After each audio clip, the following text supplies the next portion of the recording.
Kuya? Kuya, Hisham! Hisham, gising! Kuya, may nararamdaman ka ba? May sakit? Kuya. Kuya?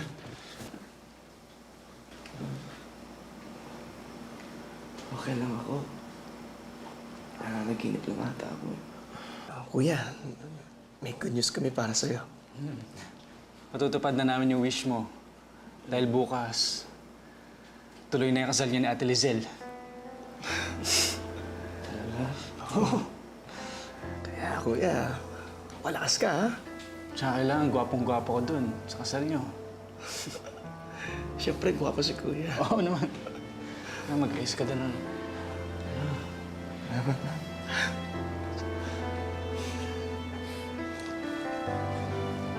The universe conspired talaga on that day kasi lahat nag-fall na nandun. Maayos na ayos nyo agad. Maayos. May Maayos, mga madali. professional na Oo. photographers na pumunta for free. For free? For free. Tapos Okay. mga friends nagpunta, nagdala ng food, may pumunta doon. Sa ospital. Sa ospital lahat ng to.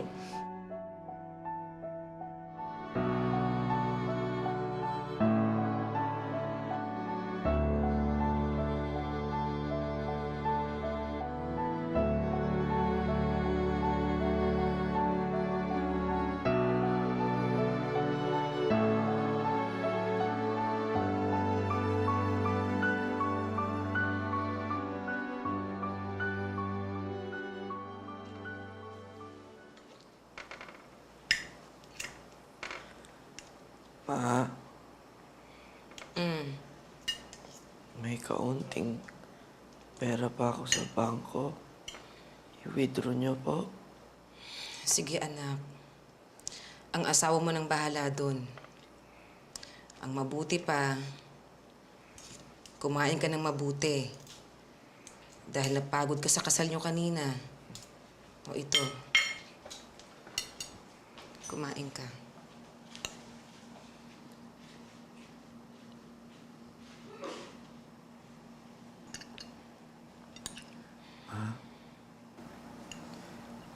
Kayo na akong bahala sa mga ina ko, ha? Si Zakia. Huwag mo din yung pamabayaan. Oo naman, anak.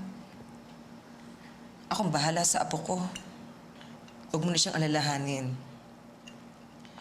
Tutulungan namin si Lizelle kay Zakia. Hindi namin siya pababayaan ng mga kapatid mo. Ama. Patawarin niyo po ako kung may pagkukulang po akong nagawa sa inyo.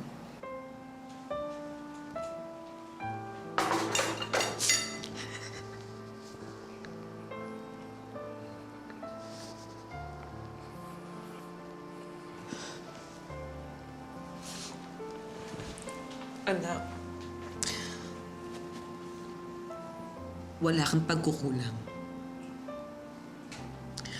Ako ang dapat mag-sorry sa'yo. Dahil hindi man lang kita naalagaan ng mabuti. Basta anak, tatandaan mo ha, mahal na mahal ka ng mama. Ikaw ang unang baby ko, di ba?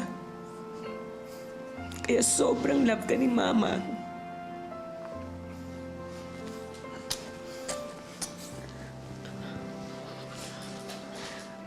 Ma, huwag na po kayong umiyak. Okay lang ako. Di ba?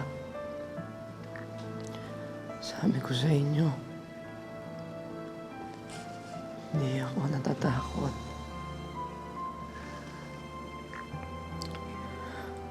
Ready na akong ma-meet si God.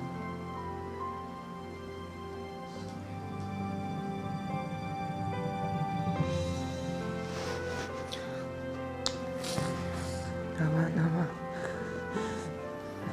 Tama na. I love you, Ma. I love you, anak. I love you. I love you so much.